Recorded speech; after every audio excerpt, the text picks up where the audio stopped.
¿Compartimos juntos el impacto de nuestro propósito en 2016? Matia Fundación somos una fundación privada sin ánimo de lucro, declarada de interés general, que gracias al legado de José Matia Calvo llevamos más de 130 años de experiencia en la prestación de servicios sociosanitarios en Guipúzcoa. Nuestro patronato está compuesto por 20 personas destacadas de diferentes ámbitos profesionales que participan de forma independiente y voluntaria en su gobernanza. ¿Conoces el impacto que tiene nuestra actividad en la sociedad guipuzcoana? En Matia Fundación somos un equipo de más de 1.300 personas con un propósito claro: acompañar a la persona en su proceso de envejecimiento para mejorar su bienestar, generando conocimiento y servicios personalizados que promuevan su autonomía y dignidad. En 2016 hemos mejorado el bienestar de más de 29.000 personas que utilizan nuestros servicios, tienen su hogar en nuestros centros o comparten el día a día con nosotros.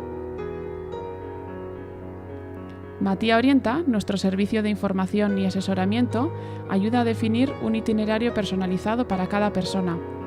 En base a sus necesidades, acompañamos a las personas en cualquiera de nuestros servicios: centros de rehabilitación, hospital y consultas externas, atención psicosocial a personas con enfermedades avanzadas, Matia en casa, centros de día y residencias para personas mayores y personas con discapacidad, garantizando de esta manera la continuidad en los cuidados.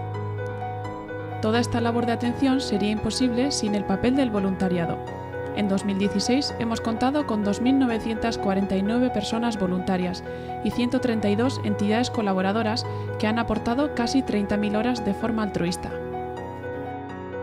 Nuestro Instituto de Investigación Gerontológica, único en el Estado, es clave para seguir generando conocimiento y servicios personalizados.